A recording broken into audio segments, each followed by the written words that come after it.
Is it just me, or is Dominic Mysterio slowly potentially turning into one of the best storylines in all of professional wrestling right now? I mean, just stop and think about it. He completely course-corrected the Judgment Day, his storyline is filled with a bunch of throwbacks, and on top of that, we get to see a young wrestler finally coming into his own. When you total all that up, I say that is the makings of some truly great professional wrestling storytelling. And so, where is all this going? Well, I have no idea, but I do know what I'm hoping for, and all this is the topic of this episode, because today...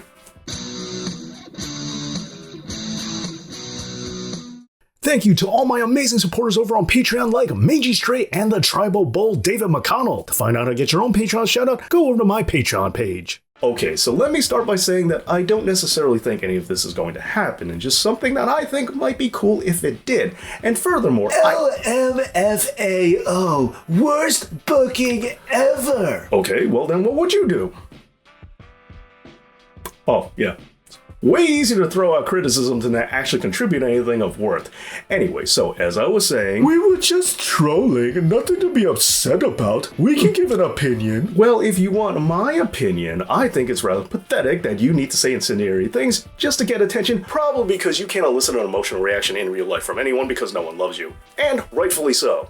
Okay, so where was I? Alright, we're about to revisit Dominic's past. We're also going to take a look at what's going on right now, and we're going to pitch an idea for what could happen in the future. And with all that being said, let's just go ahead and get into it.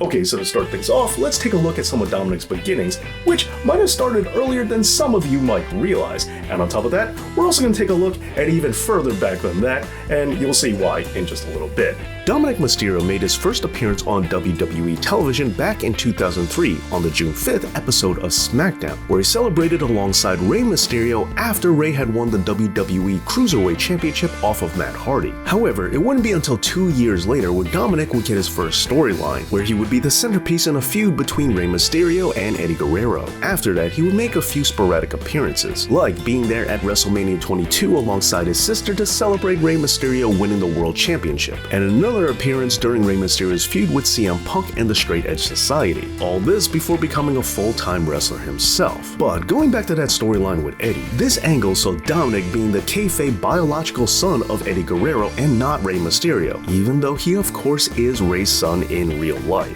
Now, this feud concluded at SummerSlam 2005, where both men competed in a ladder match over custody of Dominic, and the finish of the bout saw Vicky Guerrero getting involved and pushing Eddie off the ladder, and allowing for Rey Mysterio to get the briefcase. Now, putting the focus on Eddie, it's important to note that this match was simply the last in a long line of a series of matches between the two, with Mysterio most of the time coming up as the winner. Furthermore, beyond that, Eddie was also famous for his lie, cheat, and steal gimmick, where he pulled such memorable stunts such as stealing Ric Flair's Royal Rumble number, even though he would have to give it back. He was also known for coming out in lowriders as well as forming the LWO in 1998's WCW, not to mention the time where he dated Chyna in Story that culminated with him manipulating her just to get his hands on the Intercontinental title. Okay, so try to keep all these bullet points in mind because they're going to come into play later on.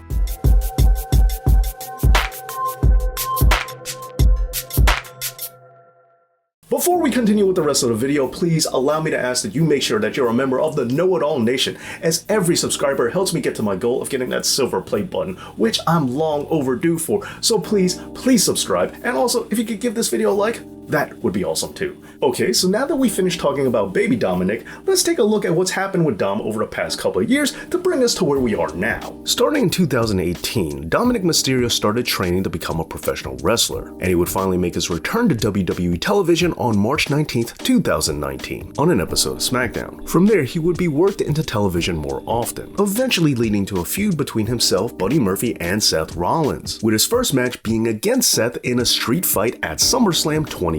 And this, right here, put Dominic in a very unique situation, where not only did he get to make his in-ring debut at a major WWE pay-per-view, but he also did so with no fans in attendance. And to be clear, this wasn't just his first WWE match, this was his first match ever. And as anyone who works in the professional wrestling industry can tell you, interacting with the fans is a major part of working a match, meaning that despite all of his training, he never developed the skill of knowing how to connect to an audience until after he had already become a full-time WWE wrestler, which is really weird when you stop to think about it. This put Dom at a major disadvantage, so he can be forgiven if he doesn't 100% know how to work a crowd. And all things considered, I think he's doing a really good job. And yet, something else that I think we can compliment Dom on is that he saved Judgment Day from heading into the supernatural direction that they were going. And I think many people out there will have to agree that Dominic and Rhea are the most interesting part of the faction right now, and that the faction as a whole is better off for it. Not only that, but Dominic and Rhea could probably stand on their own without Judgment Day, but the other way around probably isn't true. Oh, and an interesting side note, Rhea Ripley is in a real-life relationship with none other than Buddy Murphy. Strange, huh? Anyway, looking back to Rhea, after her and Dominic invaded the Mysterio household on Christmas, having already done so on Thanksgiving, Dominic was sent to county lockup for a few hours, which he completely embellished and made it sound like he had done hard time in prison. But as a result of this, some interesting traits started showing up in Dominic's character. For example, while he normally refers to Rhea Ripley as mommy, he did occasionally call her Mamacita, and before this he had also begun growing out his mullet as well as little bits of a mustache. Plus, he had already been doing some of Eddie's signatures, such as the frog splash and the Three Amigos. Not to mention that he's also been doing Eddie's shoulder dance as well. But now that we've said all this, let's see what could possibly happen in the future, at least what I'm hoping will.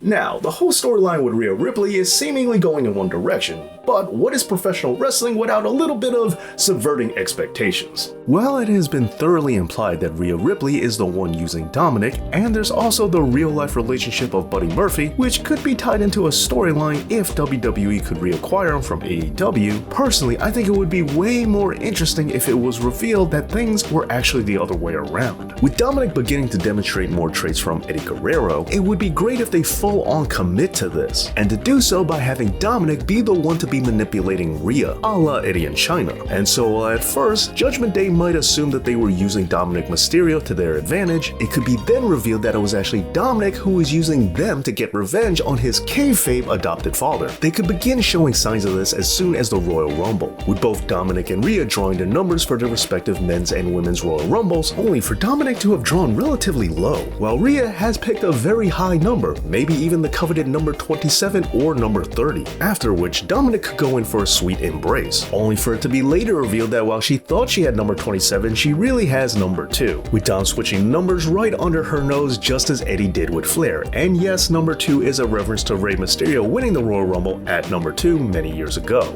Now of course, regardless, Dominic doesn't win the Royal Rumble. Instead, he goes on to WrestleMania to finally face his father, which is where this story seems to be headed in real life. And for that match, he should come out in a lowrider, which would get him massive amounts of heat. Thanks Ryan Keefe for that one. But then after that, no matter who wins, the two of them should go back to being completely separate, allowing Dominic some time to develop his own name, continuing to take advantage of Rhea and Judgment Day until eventually going out completely on his own. And then after being a sleazy, slimy heel for the next couple of years, this will eventually lead to him realizing that he doesn't have anybody. No one trusts him. After all, why should they? Meanwhile, Rey Mysterio should be going into a program with a serious threat that he just can't fade by himself. Pair of wrestlers that keep beating him down time after time again. That is, until Rey seems like he's getting the absolute worst beating of his entire career, when of course he gets saved by Dominic, who swoops in to begin his reconciliation with his father as well as starting his own redemption arc. And this storyline continues with Rey Mysterio demanding a match against his aggressors, only for the heels to deny him because they've already beaten him so many times already. That is, unless he puts something on the line, his mask, which Rey reluctantly agrees to, but only if he can do so in a tag team match with his son Dominic. And thus the stage is set, with Dominic and Rey taking on the two heels with Rey's mask on the line. Now, leading up to the match, the heels are constantly tempting Dominic, offering everything that he ever wanted in WWE, everything that neither Rey or Eddie could ever give him. And during the match itself, this leads to a clear-cut opening where Dominic could easily cost his father everything, only for him to instead stay loyal to Rey Mysterio. And from there, Dominic wins the match. Afterwards, a grateful Rey gets on the microphone and thanks his son for winning the bout. He then unhooks his mask and says, "We weren't trying to save the mask for me.